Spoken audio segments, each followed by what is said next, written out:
Hi guys, good morning. Now after first term, let's start guys. Few chapters are remaining in all the four subjects. Today we'll start economics, chapter number 8, agriculture sector. Now guys, आपको पता है already कि हमारा जो GDP है, gross domestic product जिसे हम कहते हैं, वो तीन चीजों से बनता है. That is a agriculture, industrial and tertiary, that is a service sector, third sector. ठीक है, तो यहाँ पे ज्यादातर आपको इस चैप्टर में एग्रीकल्चर के बारे में बताया जाएगा, एग्रीकल्चर सेक्टर के बारे में बताया जाएगा, लेकिन साथ ही साथ इंडस्ट्रियल और सर्विस सेक्टर के बारे में भी बताया जाएगा, क्योंकि all the three sectors are linked. ठीक है, वो तीनों सेक्टर्स एक दूसरे के साथ लिंक होते हैं. अगर हम एग्रीकल्चर की बात कर रहे हैं तो कहीं ना कहीं हमें इंडस्ट्री, और इंडस्ट्री की बात कर रहे हैं तो कहीं ना कहीं हमें सर्विस की बात करनी ही पड़ती है, क्योंकि वो एक दूसरे पे डिपेंडेंट है गाइस. ठीक है, मेनली जो हमारा सेकेंडरी सेक्टर जो है इंडस्ट्रियल सेक्टर, जिसकी वजह से हमारे देश का इतना डेवलपमेंट हो रहा है, ठीक है, तो वो टोटली डिपेंड है एग्रीकल्चर सेक्टर पे. ठीक है, और जहां जैसे इंडस्ट्री की बात आती है तो फिर सर्विस सेक्टर की बात भी आएगी. So guys, let's start. See, agriculture sector is the primary and important sector of all the economies of the world. ठीक है, इकोनॉमीज ऑफ द वर्ल्ड मतलब एक तरह से हम यहाँ पे बोल सकते हैं कि जितनी भी कंट्रीज हैं वर्ल्ड की, उसमें सब में तीन सेक्टर ही होते हैं, और सबसे ज्यादा इंपॉर्टेंट सेक्टर कौन सा है? Agriculture sector. वो हमारा प्राइमरी सेक्टर है. ठीक है, क्योंकि बाकी के सेक्टर्स भी जो है, इंडस्ट्रियल सेक्टर जो है वो रॉ मटेरियल के लिए एग्रीकल्चर सेक्टर पे ही डिपेंड होता है. See, this sector is not only providing food grains, vegetables, fruits, flowers, but it also provides raw material to the industrial sector. ठीक है, एग्रीकल्चर सेक्टर से हमें फल, फ्रूट, ठीक है, आदि चीजें मिलती है, लेकिन इंडस्ट्रियल सेक्टर को रॉ मटेरियल मिलता है. अगर एग्रीकल्चर सेक्टर डेवलप नहीं होगा तो इंडस्ट्रीज को रॉ मटेरियल कहां से मिलेगा? ठीक है, तो एग्रीकल्चर सेक्टर अगर कहीं ना कहीं बर्बाद हो रहा है तो इंडस्ट्रियल सेक्टर भी डिमिनिश होगा. ठीक है, the agricultural productivity of every country of the world is different, that gives production, employment and income generation in various proportion.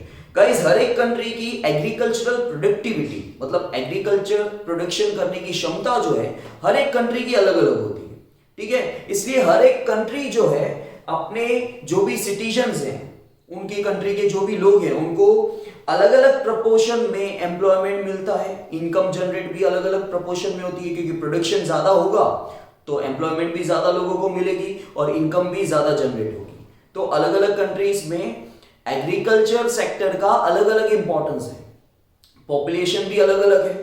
ठीक है, और कहीं कम प्रोडक्शन हो रहा है, कहीं ज्यादा प्रोडक्शन हो रहा है, कहीं कम पॉपुलेशन है, कहीं ज्यादा पॉपुलेशन है, तो उनकी इनकम जनरेशन और एम्प्लॉयमेंट भी अलग अलग कंट्रीज में रहती है. Now guys, importance of agriculture sector. See, since ancient times, India has been an agricultural nation. Due to high dependency on this sector for agricultural production, for employment and for exports. See, India agricultural nation कहलाता है. India is also known as agrarian country. उसे agrarian country भी कहा जाता है क्योंकि ज्यादा से ज्यादा हमारी जो पॉपुलेशन है, मोर देन 70% पॉपुलेशन जो है गाइस, वो एग्रीकल्चर पे एंशिएंट टाइम से डिपेंडेंट रहती आई है, for the production, for employment and for export. So it is like the life line of India. तो इंडिया का एक तरह से एग्रीकल्चर सेक्टर क्या है? लाइफलाइन. वो एक तरह से हमारा बैकबोन है. So it has the status of being the backbone of the economy. Indian economy is dependent on agriculture for various aspects. The main reason being, if Indian agriculture sector fails to produce food grains, vegetables, fruits and flowers are not only affect but raw material which are cash crops and used in industries that also fail. In that situation, agricultural goods are not be available in the enough quantity.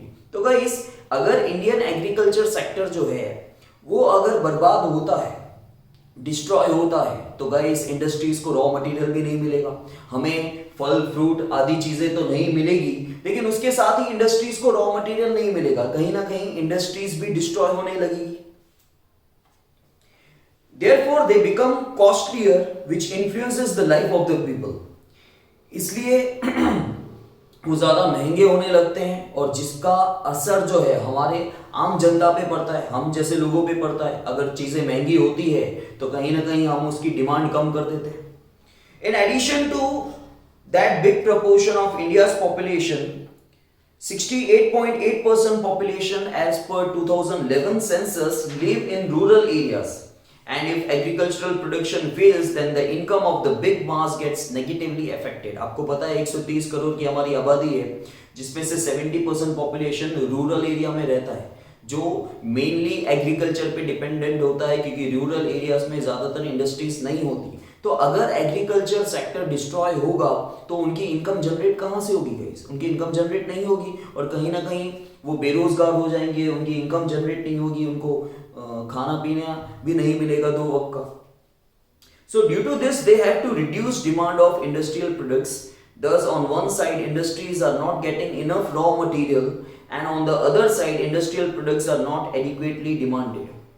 Thus it can be said that agricultural failure provides failure to industrial sector. जैसे मैंने पहले भी आपको कहा कि अगर agriculture sector destroy होता है तो कहीं ना कहीं इंडस्ट्रियल सेक्टर भी डिस्ट्रॉय हो जाएगा क्योंकि इंडस्ट्रीज को जो रॉ मटेरियल चाहिए वो हमें मिलता है एग्रीकल्चर सेक्टर में से, और एग्रीकल्चर सेक्टर अगर डिस्ट्रॉय हो जाएगा तो इंडस्ट्रीज को रॉ मटेरियल नहीं मिलेगा, इंडस्ट्रीज का प्रोडक्शन कम हो जाएगा, एम्प्लॉयमेंट कम हो जाएगा, लोगों की इनकम कम हो जाएगी, लोगों का खर्चा कम हो जाएगा। So thus it can be said that agricultural failure provides failure to industrial sector, and where both are badly affected it is very obvious to say that the third sector which is the service sector also faces fall in its demand and income.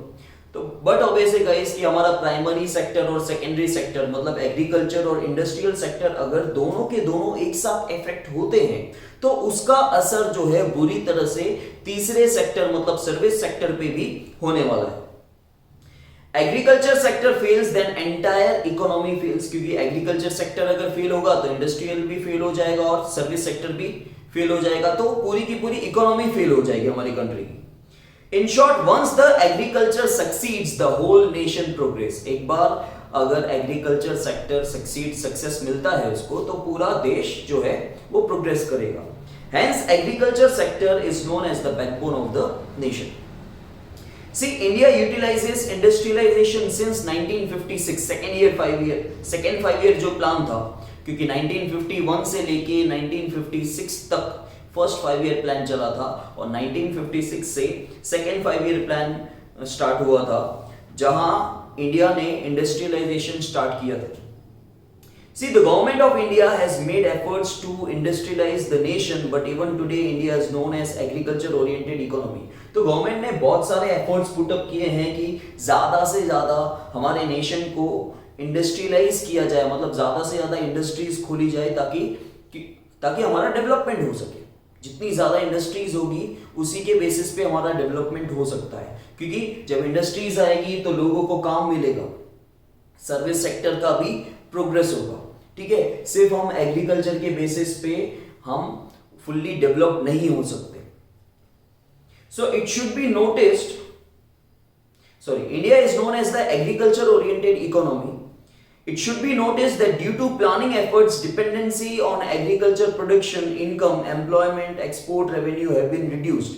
तो guys हम second 5 year plan से industries पे ज्यादा focus कर रहे हैं, agriculture पे उतना फोकस नहीं कर रहे, जिसकी वजह से एग्रीकल्चर प्रोडक्शन पे इनकम जो एग्रीकल्चर से निकलती है, जो एग्रीकल्चर पे लोग डिपेंडेंट है एम्प्लॉयमेंट के लिए, ठीक है, एक्सपोर्ट्स, ये सब कम हो गया है क्योंकि हम ज्यादा फोकस किस पे कर रहे हैं, इंडस्ट्रीज पे कर रहे हैं।